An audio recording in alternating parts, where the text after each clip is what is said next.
वेङ्कटेशो वासुदेवः प्रद्युम्नो अमितविक्रमः सङ्कर्षणो निरुद्धश्च शेषाद्रिपतिरेव च जनार्दनः पद्मनाभो वेङ्कटाचलवासनः सृष्टिकर्ता जगन्नाथो माधवो भक्तवत्सलः गोविन्दो गोपतिः कृष्णः केशवो गरुडध्वजः वराहो वामनश्चैव नारायणाधोक्षजः श्रीधरः पुण्डरीकाक्षः सर्वदेवस्तुतो हरिः श्रीनृसिंहो महासिंहः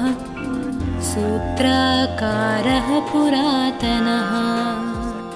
रमानाथो महीभर्ता भूधरः पुरुषोत्तमः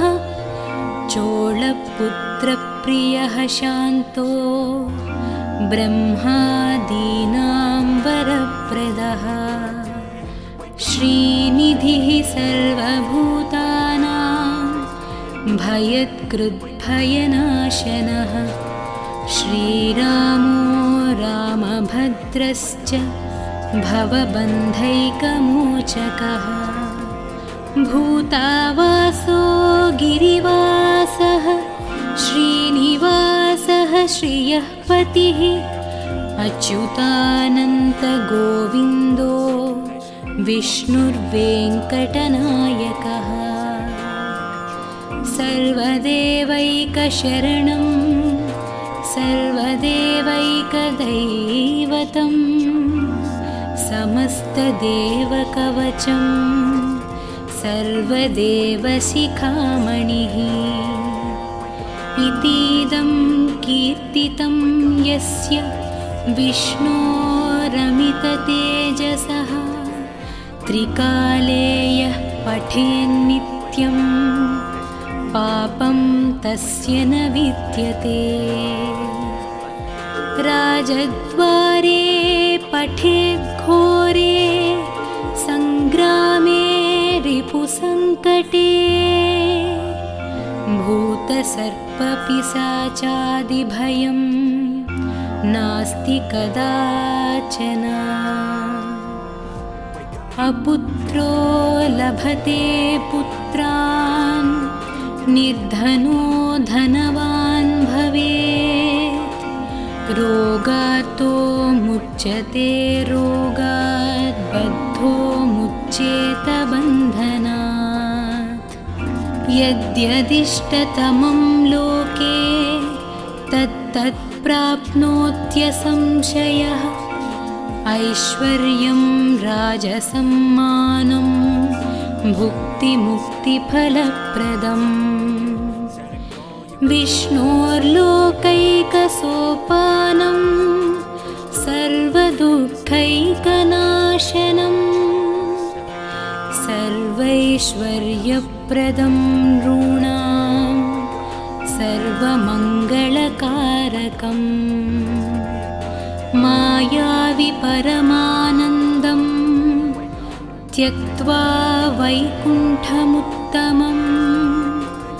स्वामि पुष्करिणीतीरे रमया सह मोदते कल्याणाद्भुतगात्राय कामितार्थप्रदायिने श्रीमद्वेङ्कटनाथाय श्रीनिवासाय मङ्गलम् इति श्रीब्रह्माण्डपुराणे ब्रह्मनारदसंवादे वेङ्कटगिरिमहात्म्ये श्रीवेङ्कटेश अष्टकं सम्पूर्णम्।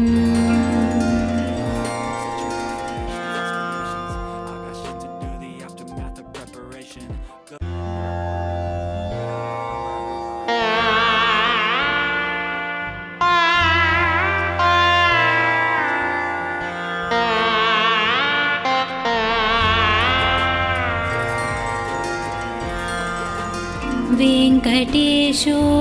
वासुदेवः प्रद्युम्नो अमितविक्रमः सङ्कर्षणो निरुद्धश्च शेषाद्रिपतिरेव च जनार्दनः पद्मनाभो वेङ्कटाचलवासनः सृष्टिकर्ता जगन्नाथो माधवो भक्तवत्सलः गोविन्दो गोपतिः कृष्णः केशवो गरुडध्वजः वराहो वामनश्चैव नारायणाधोक्षजः श्रीधरः पुण्डरीकाक्षः सर्वदेवस्तुतो हरिः श्रीनृसिंहो महासिंहः सूत्राकारः पुरातनः रमानाथो महीभर्ता भूधरः पुरुषोत्तमः चोळपुत्रप्रियः शान्तो ब्रह्मादीनां वरप्रदः श्रीनिधिः सर्वभूतानां भयत्कृद्भयनाशनः श्रीरामो रामभद्रश्च भवबन्धैकमोचकः भूतावासो गिरिवासः श्रीनिवासः श्रियः पतिः अच्युतानन्तगोविन्दो विष्णुर्वेङ्कटनायकः सर्वदेवैकशरणं सर्वदेवैकदैवतं समस्तदेवकवचं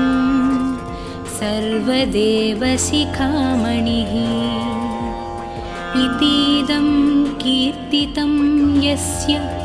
विष्णोरमिततेजसः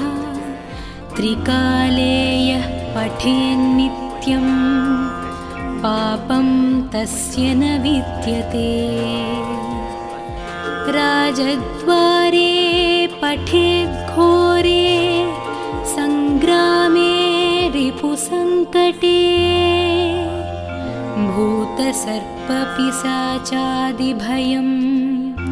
नास्ति कदाचन अपुत्रो लभते पुत्रान् निर्धनो धनवान् भवेत् रोगार्तो मुच्यते रोगात् बद्धो मुच्येत बन्धनात् यद्यदिष्टतमं लोके तत्तत् प्राप्नोत्यसंशयः ऐश्वर्यं राजसम्मानं भुक्तिमुक्तिफलप्रदम् विष्णोर्लोकैकसोपानं सर्वदुःखैकनाशनं सर्वैश्वर्यप्रदं नॄणां सर्वमङ्गलकारकम् मायावि परमानन्दं त्यक्त्वा वैकुण्ठमुत्तमं स्वामि पुष्करिणीतीरे रमया सह मोदते कल्याणाद्भुतगात्राय कामितार्थप्रदायिने श्रीमद्वेङ्कटनाथाय श्रीनिवासाय मङ्गलम् इति श्रीब्रह्माण्डपुराणे ब्रह्मनारदसंवादे वेङ्कटगिरिमहात्म्ये श्रीवेङ्कटेश अष्टकं सम्पूर्णम्।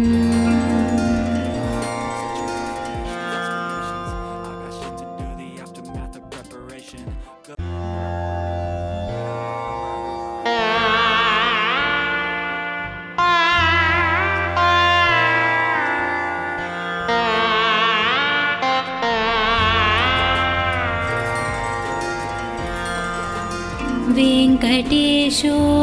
वासुदेवः प्रद्युम्नो अमितविक्रमः सङ्कर्षणो निरुद्धश्च शेषाद्रिपतिरेव च जनार्दनः पद्मनाभो वेङ्कटाचलवासनः सृष्टिकर्ता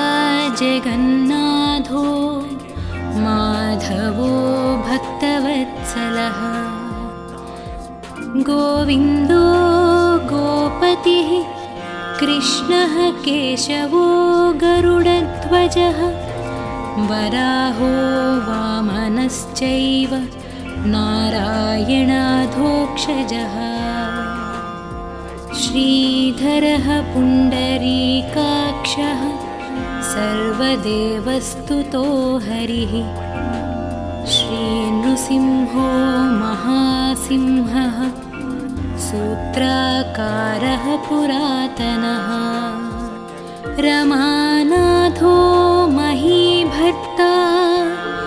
भूधरः पुरुषोत्तमः चोळपुत्रप्रियः शान्तो ब्रह्मादीनां वरप्रदः श्रीनिधिः सर्वभूतानां भयत्कृद्भयनाशनः श्रीरामो रामभद्रश्च भवबन्धैकमोचकः भूतावासो गिरिवासः श्रीनिवासः श्रियः पतिः अच्युतानन्तगोविन्दो विष्णुर्वेङ्कटनायकः सर्वदेवैकशरणं सर्वदेवैकदैवतं समस्तदेवकवचं सर्वदेवशिखामणिः इतीदं कीर्तितं यस्य विष्णोरमिततेजसः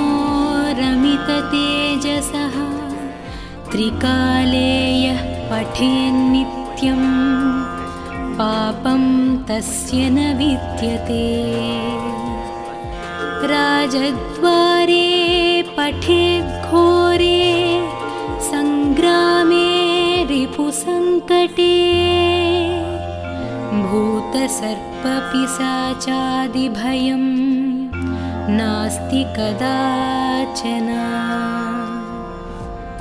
अपुत्रो लभते पुत्रान् निर्धनो धनवान् भवेत् रोगार्तो मुच्यते रोगात् बद्धो मुच्येत बन्धनात् यद्यदिष्टतमं लोके तत्तत् प्राप्नोत्यसंशयः ऐश्वर्यं राजसम्मानं भुक्तिमुक्तिफलप्रदम् विष्णोर्लोकैकसोपानं सर्वदुःखैकनाशनं सर्वैश्वर्यप्रदं नृणां सर्वमङ्गलकारकम् मायावि परमानन्दं त्यक्त्वा वैकुण्ठमुत्तमं स्वामि पुष्करिणीतीरे रमया सह मोदते कल्याणाद्भुतगात्राय कामितार्थप्रदायिने श्रीमद्वेङ्कटनाथाय श्रीनिवासाय मङ्गलम् इति श्रीब्रह्माण्डपुराणे ब्रह्मनारदसंवादे वेङ्कटगिरिमहात्म्ये श्रीवेङ्कटेश अष्टकं सम्पूर्णम्।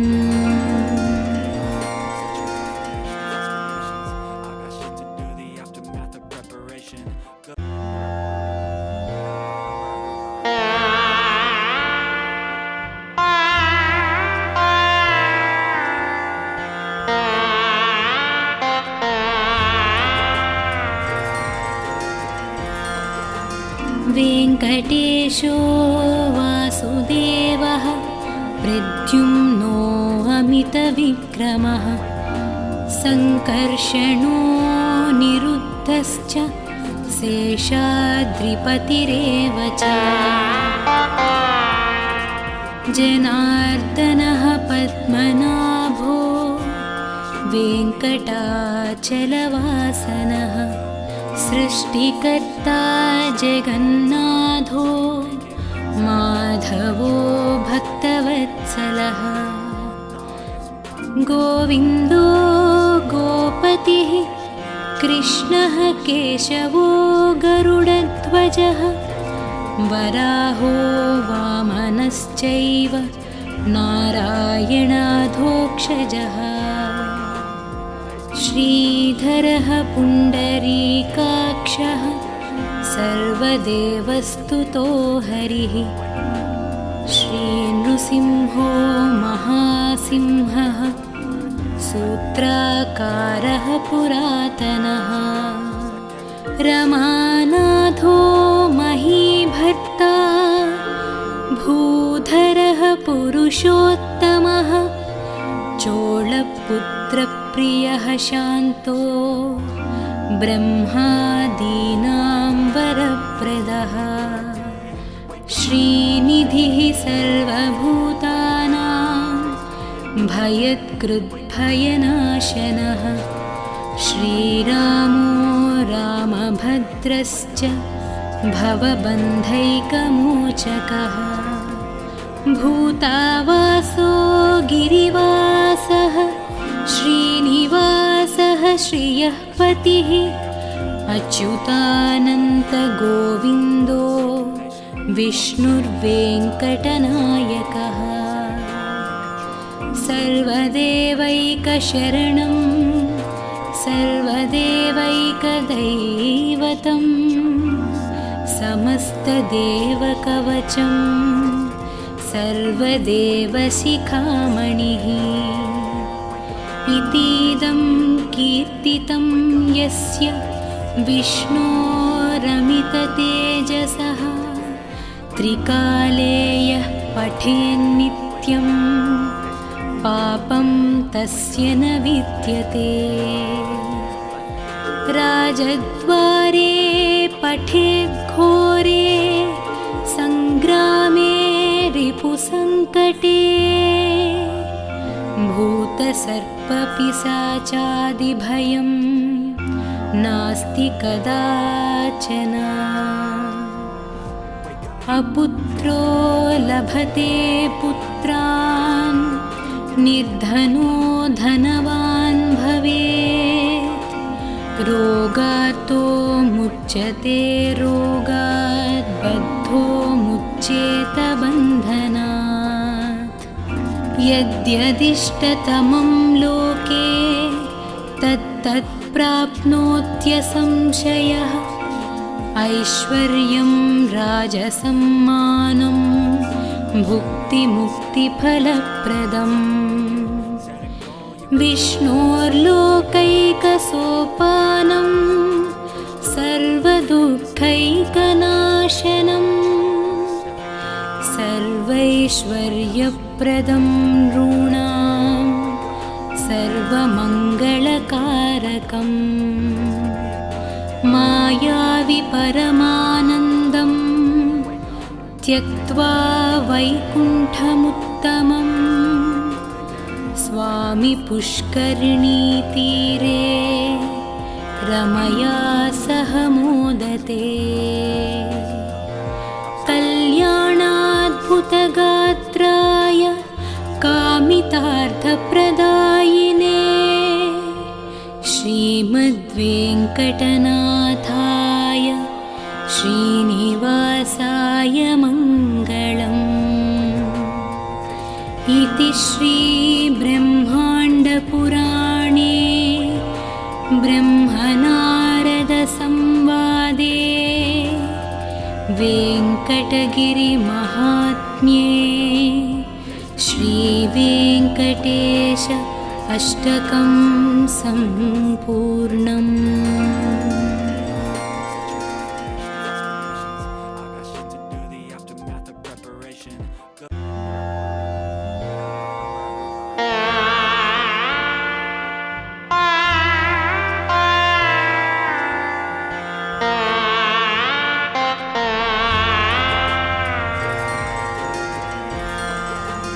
वेङ्कटेशो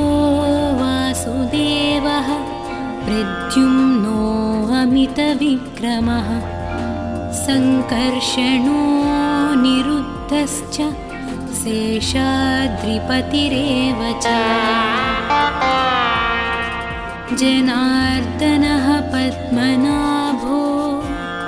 वेङ्कटाचलवासनः सृष्टिकर्ता जगन्नाथो माधवो भक्तवत्सलः गोविन्दो गोपतिः कृष्णः केशवो गरुडध्वजः वराहो वामनश्चैव नारायणाधोक्षजः श्रीधरः पुण्डरीकाक्षः सर्वदेवस्तुतो हरिः श्रीनृसिंहो महासिंहः सूत्राकारः पुरातनः रमानाथो महीभर्ता भूधरः पुरुषोत्तमः चोळपुत्रप्रियः शान्तो ब्रह्मादीनां वरप्रदः श्रीनिधिः सर्वभूतानां भयत्कृद्भयनाशनः श्रीरामो रामभद्रश्च भवबन्धैकमोचकः भूतावासो गिरिवासः श्रीनिवासः श्रियः पतिः अच्युतानन्तगोविन्दो विष्णुर्वेङ्कटनायकः सर्वदेवैकशरणं सर्वदेवैकदैवतं समस्तदेवकवचं सर्वदेवशिखामणिः इतीदं कीर्तितं यस्य विष्णोरमिततेजसः त्रिकाले यः पठेन्नित्यं पापं तस्य न विद्यते राजद्वारे पठेद्घोरे सङ्ग्रामे रिपुसङ्कटे भूतसर्पपिशाचादिभयं नास्ति कदाचन अपुत्रो लभते पुत्रान् निर्धनो धनवान् भवेत् रोगार्तो मुच्यते रोगात् बद्धो मुच्येत बन्धनात् यद्यदिष्टतमं लोके तत्तत् प्राप्नोत्यसंशयः ऐश्वर्यं राजसम्मानं भुक्तिमुक्तिफलप्रदम् विष्णोर्लोकैकसोपानं सर्वदुःखैकनाशनं सर्वैश्वर्यप्रदं नॄणां सर्वमङ्गलकारकम् मायावि परमानन्दं त्यक्त्वा वैकुण्ठमुत्तमं स्वामि पुष्करिणीतीरे रमया सह मोदते कल्याणाद्भुतगात्राय कामितार्थप्रदायिने श्रीमद्वेङ्कटनाथाय श्रीनिवासाय मङ्गलम् इति श्रीब्रह्माण्डपुराणे ब्रह्मनारदसंवादे वेङ्कटगिरिमहात्म्ये श्रीवेङ्कटेश अष्टकं सम्पूर्णम्।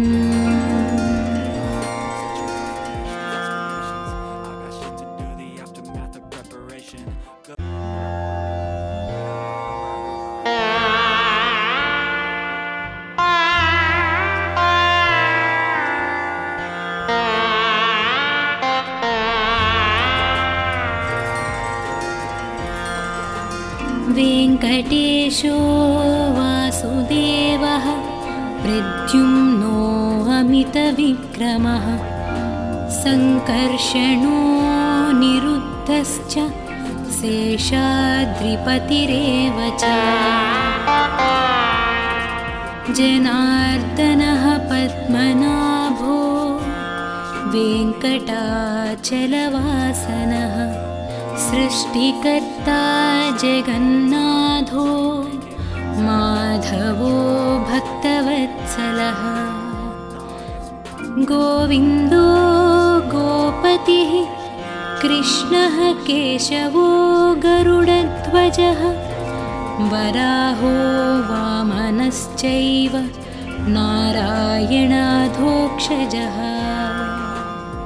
श्रीधरः पुण्डरीकाक्षः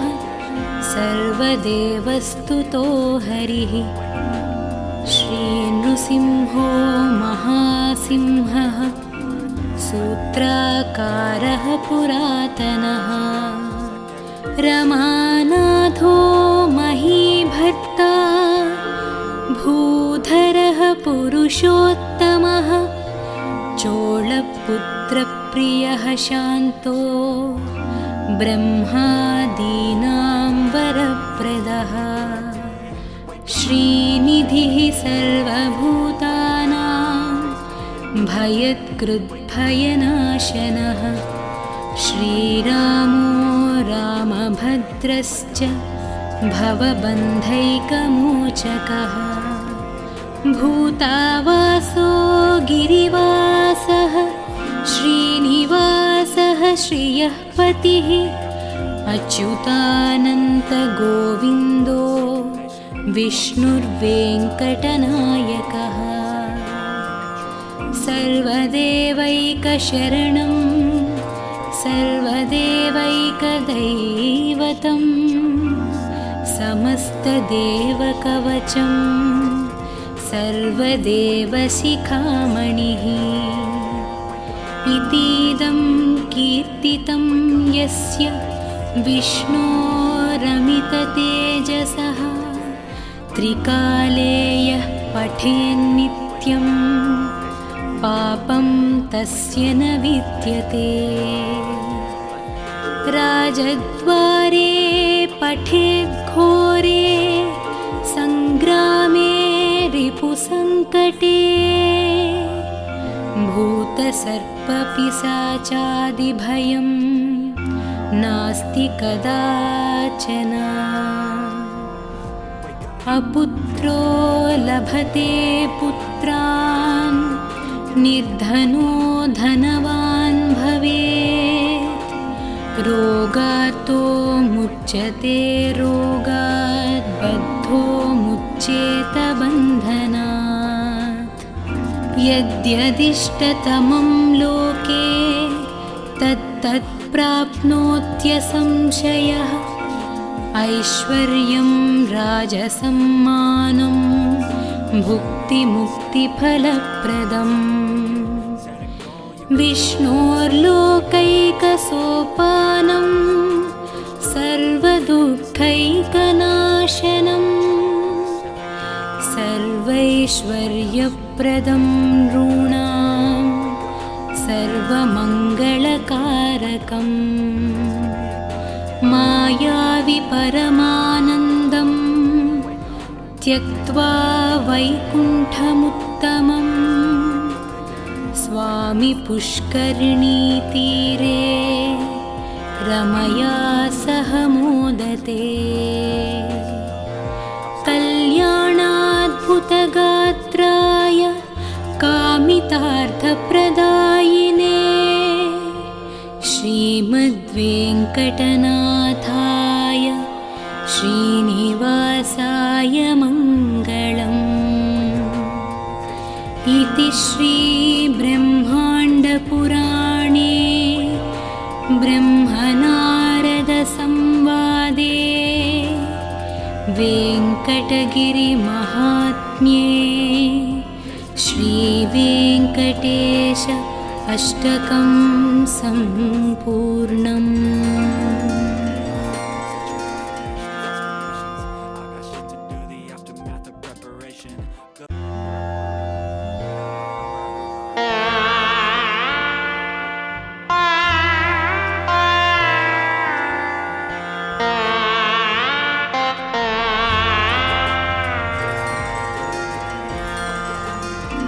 वेङ्कटेशो वासुदेवः प्रद्युम्नो अमितविक्रमः सङ्कर्षणो निरुद्धश्च शेषाद्रिपतिरेव च जनार्दनः पद्मनाभो वेङ्कटाचलवासनः सृष्टिकर्ता जगन्नाथो माधवो भक्तवत्सलः गोविन्दो गोपतिः कृष्णः केशवो गरुडध्वजः वराहो वामनश्चैव नारायणाधोक्षजः श्रीधरः पुण्डरीकाक्षः सर्वदेवस्तुतो हरिः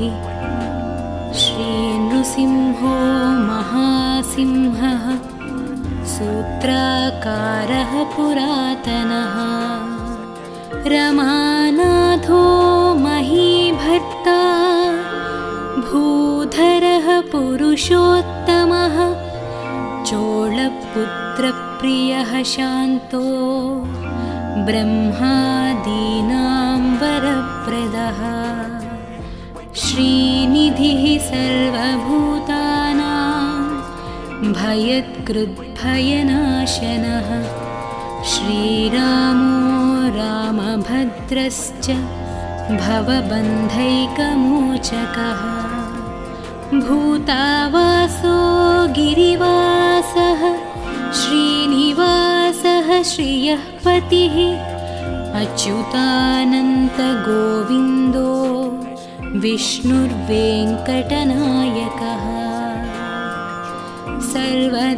सर्वदेवैकशरणं सर्वदेवैकदैवतं समस्तदेवकवचं सर्वदेवशिखामणिः इतीदं कीर्तितं यस्य विष्णोरमिततेजसः त्रिकाले यः पठेन्नित्यं पापं तस्य न विद्यते राजद्वारे पठेद्घोरे सङ्ग्रामे रिपुसङ्कटे भूतसर्पपिशाचादिभयं नास्ति कदाचन अपुत्रो लभते पुत्रान् निर्धनो धनवान् भवेत् रोगातो मुच्यते रोगात् बद्धो मुच्येत बन्धनात् यद्यदिष्टतमं लोके तत्तत् प्राप्नोत्यसंशयः ऐश्वर्यं राजसम्मानं भुक्तिमुक्तिफलप्रदम् विष्णोर्लोकैकसोपानं सर्वदुःखैकनाशनं सर्वैश्वर्यप्रदं नॄणां सर्वमङ्गलकारकम् मायावि परमानन्दं त्यक्त्वा वैकुण्ठमुत्तमं स्वामि पुष्करिणीतीरे रमया सह मोदते कल्याणाद्भुतगात्राय कामितार्थप्रदायिने श्रीमद्वेङ्कटनाथाय श्रीनिवासाय मङ्गलम् इति श्रीब्रह्माण्डपुराणे ब्रह्मनारदसंवादे वेङ्कटगिरिमहात्म्ये श्रीवेङ्कटेश अष्टकं सम्पूर्णम्।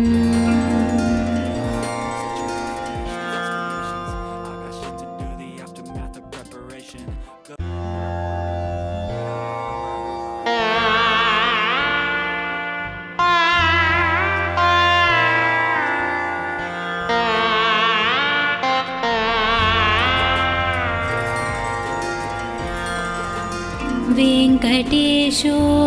वासुदेवः प्रद्युम्नो अमितविक्रमः सङ्कर्षणो निरुद्धश्च शेषाद्रिपतिरेव च जनार्दनः पद्मनाभो वेङ्कटाचलवासनः सृष्टिकर्ता जगन्नाथो माधवो भक्तवत्सलः गोविन्दो गोपतिः कृष्णः केशवो गरुडध्वजः वराहो वामनश्चैव नारायणाधोक्षजः श्रीधरः पुण्डरीकाक्षः सर्वदेवस्तुतो हरिः श्रीनृसिंहो महासिंहः सूत्राकारः पुरातनः रमानाथो महीभर्ता भूधरः पुरुषोत्तमः चोळपुत्रप्रियः शान्तो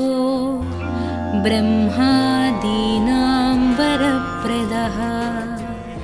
श्रीनिधिः सर्वभूतानां भयत्कृद्भयनाशनः श्रीरामो रामभद्रश्च भवबन्धैकमोचकः भूतावासो गिरिवासः श्रीनिवासः श्रियः पतिः अच्युतानन्तगोविन्दो विष्णुर्वेङ्कटनायकः सर्वदेवैकशरणं सर्वदेवैकदैवतं समस्तदेवकवचं सर्वदेवशिखामणिः इतीदं कीर्तितं यस्य विष्णोरमिततेजसः त्रिकाले यः पठेन्नित्यं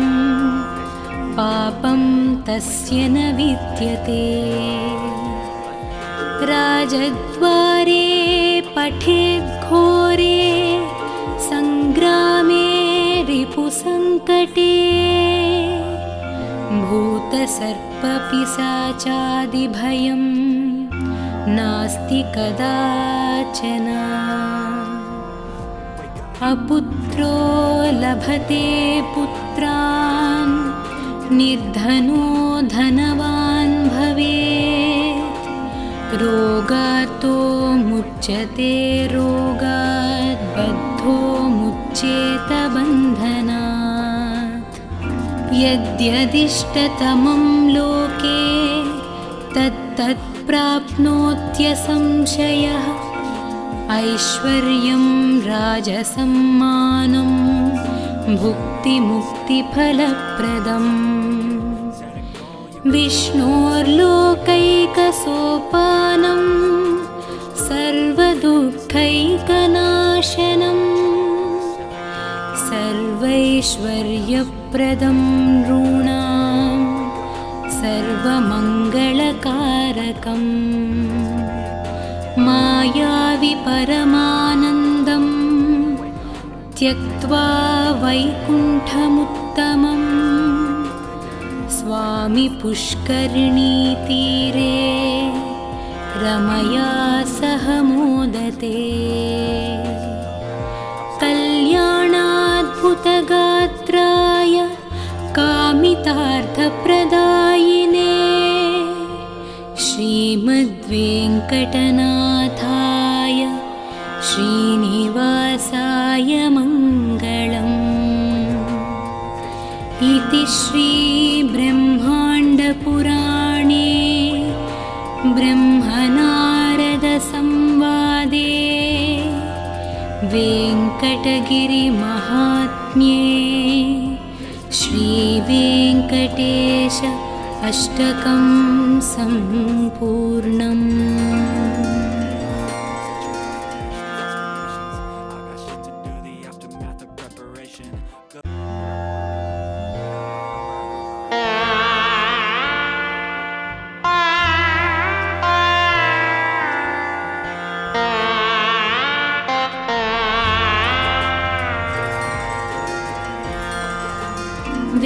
वेङ्कटेशो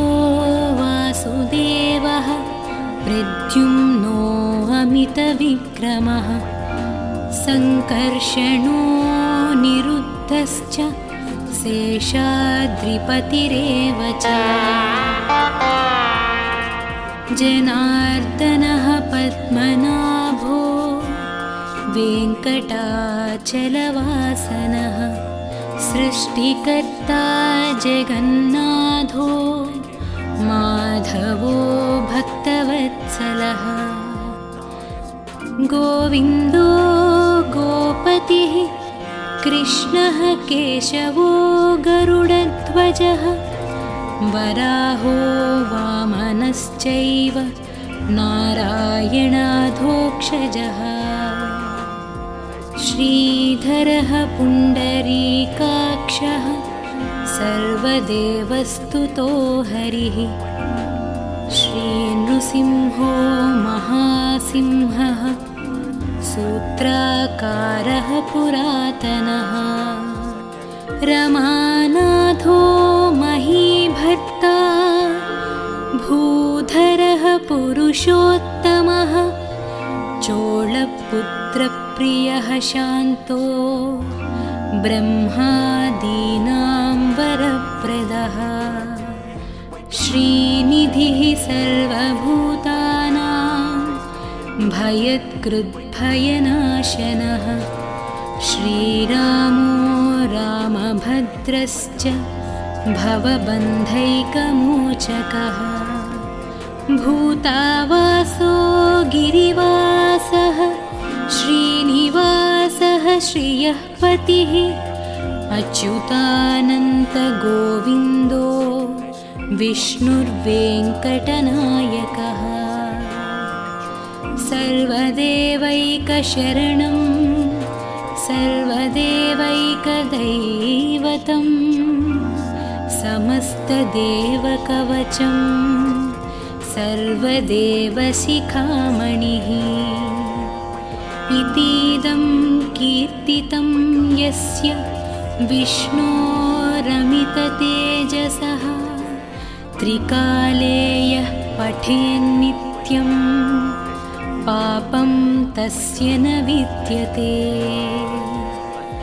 राजद्वारे पठेद्घोरे सङ्ग्रामे रिपुसङ्कटे भूतसर्पपिशाचादिभयं नास्ति कदाचन अपुत्रो लभते पुत्रान् निर्धनो धनवान् भवेत् रोगार्तो मुच्यते रोगात् बद्धो मुच्येत बन्धनात् यद्यदिष्टतमं लोके तत्तत् प्राप्नोत्यसंशयः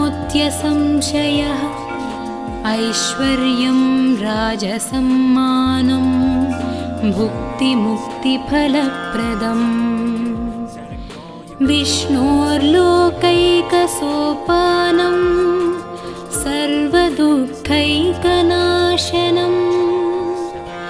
सर्वैश्वर्यप्रदं नृणां सर्वमङ्गलकारकम्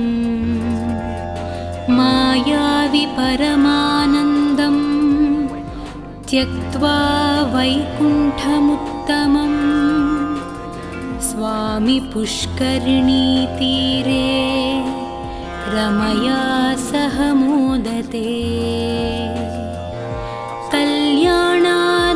कल्याणाद्भुतगात्राय कामितार्थप्रदायिने श्रीमद्वेङ्कटनाथाय श्रीनिवासाय मङ्गलम् इति श्रीब्रह्माण्डपुराणे ब्रह्मनारदसंवादे वेङ्कटगिरिमहात्म्ये श्रीवेङ्कटेश अष्टकं सम्पूर्णम्।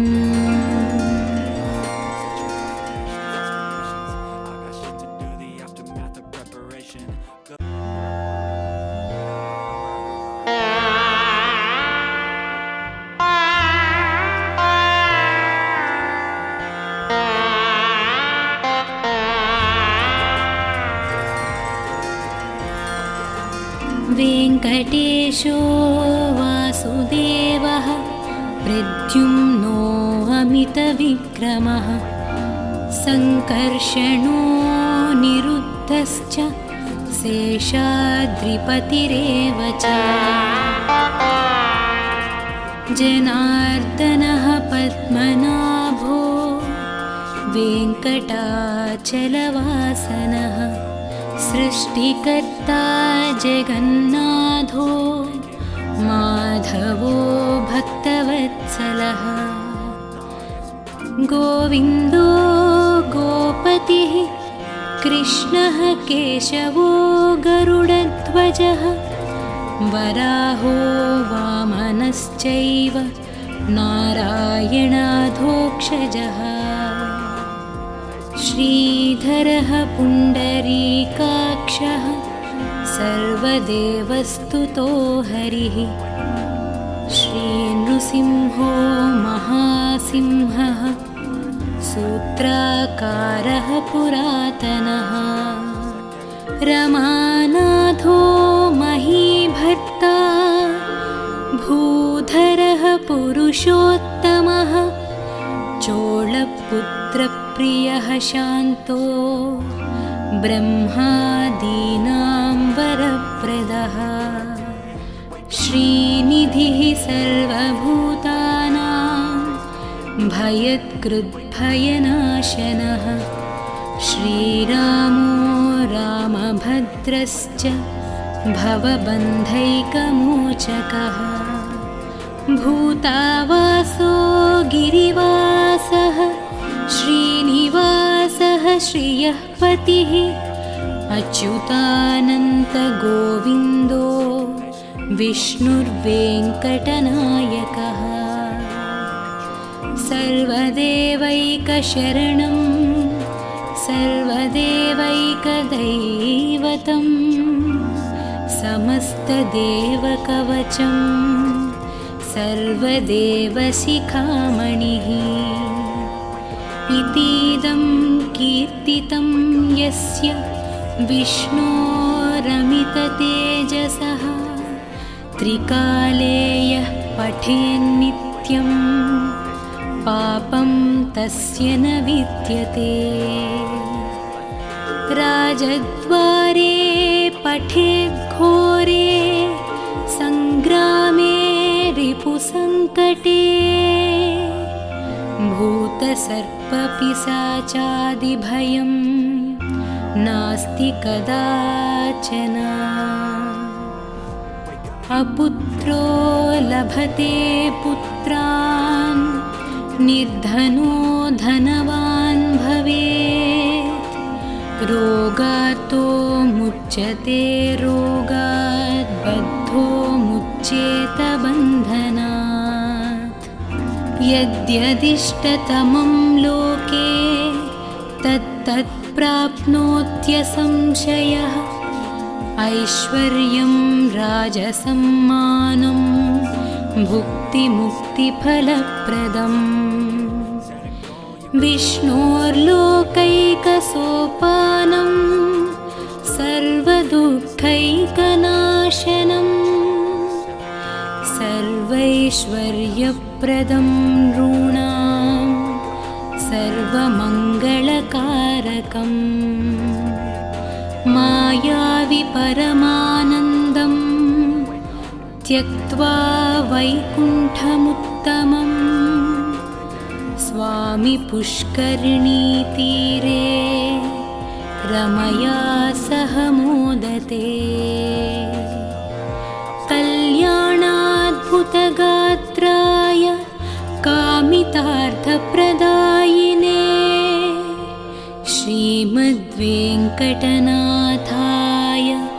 श्रीनिवासाय मङ्गलम् इति श्रीब्रह्माण्डपुराणे ब्रह्मनारदसंवादे वेङ्कटगिरिमहात्म्ये श्रीवेङ्कटेश अष्टकं सम्पूर्णम्।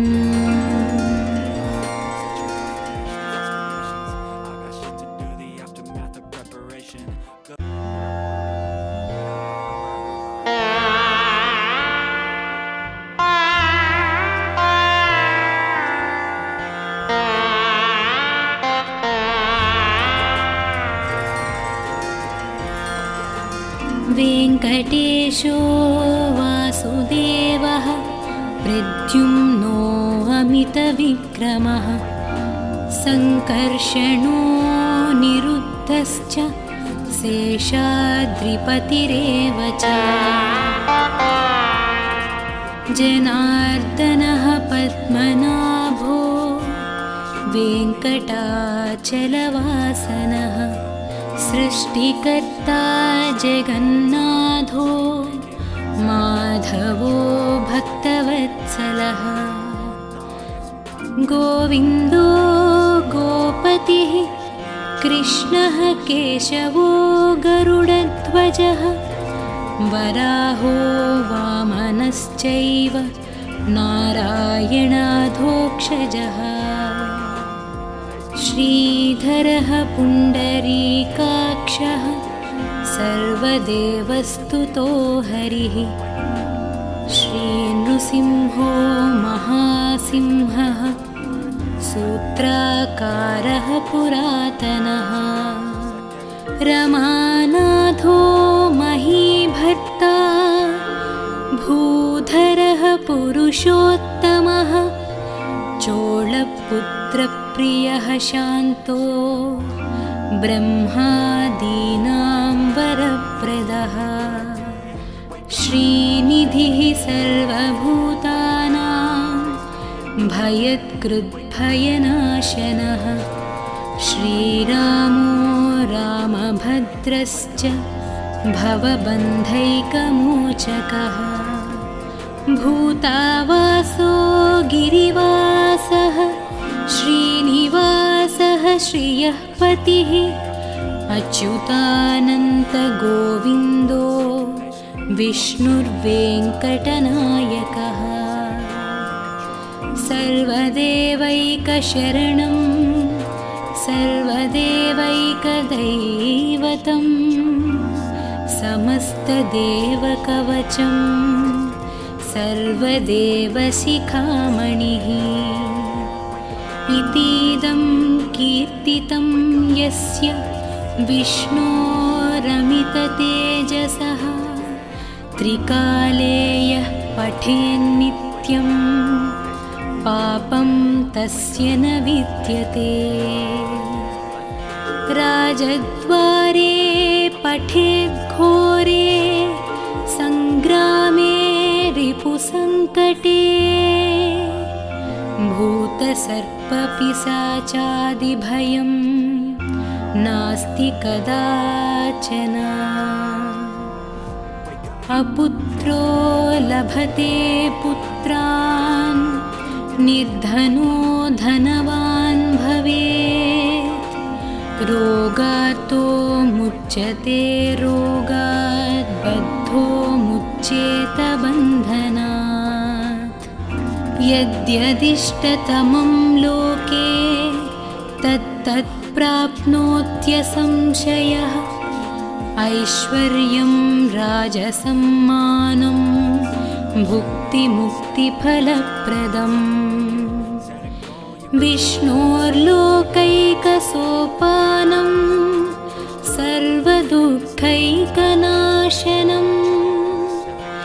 सर्वैश्वर्यप्रदं नॄणां सर्वमङ्गलकारकम्